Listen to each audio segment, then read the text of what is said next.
মিথ্যে কিনা সেটা আমি বিচার করব। তারকা হবার বাসনা হয়েছে নাকি লেজ বিশিষ্ট ধূমকেতু? আপনি তো সবই শুনেছেন। তোমার মুখটাকে তো শুনিনি। I want it from you. না, ওই জ্যোতি একটা ফিল্মের অফার নিয়ে এসেছিল। কি বই? দেবী চৌধুরানী। কি পাঠ?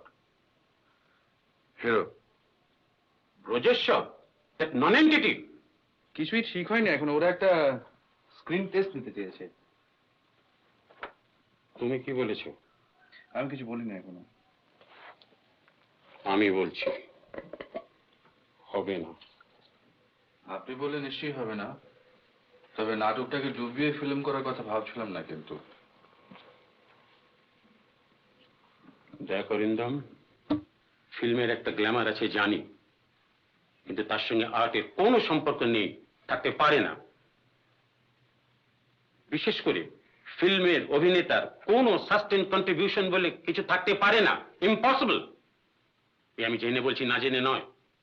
ফিল্ম নিয়ে বিস্তর পড়াশোনা করা আছে আমার। A film actor is nothing but a puppet. পুতুল।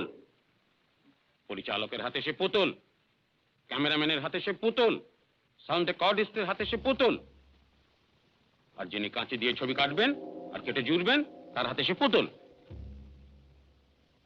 আর একটা কথা, মঞ্চের অভিনেতার যেটা আসল সোর্স অফ ইন্সপিরেশন, দর্শক। ফুটলাইটসের পেছনে ওই কালো কালো মাথাগুলো যে দেখিস, যার থেকে তোর এনার্জিটা আসে, তোর প্রেরণাটা আসে, সেটাকে বাদ দিলে অ্যাক্টিং এর যেটা আসল থ্রিল সেটা থাকে ফিল্মে, সেটা কোথায়? তোর মোট কিসের জন্য? টাকার জন্য?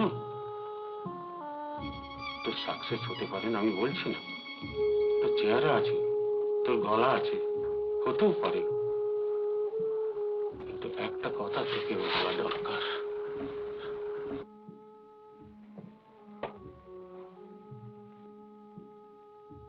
ফিল্মে একটা ব্যবসার দিক আছে, সেটা বেজায় নাস্তি। সেটা কেবল সাপ্লাই ডিমান্ডের খেলা। তোর পরপর দুটো ছবি লেগে গেল, তুই তত্তর করে উপরে উঠে গেলি। তারপর তোর 3 নম্বর মার খেলো, 4 নম্বর মার খেলো। তুই দেখলি যে সিঁড়ি দিয়ে তুই উঠেছিলি সেটা যেন তোকে সরিয়ে নিয়ে গেছে। তারপর তোকে দিলে এক ঠেলা, তুই সেই যে মুখ থুবড়ে নিচে পড়লি, আর তোকে উঠতে হলো না। একেবারে ফিনিশড ফর অল টাইম, বুঝলি?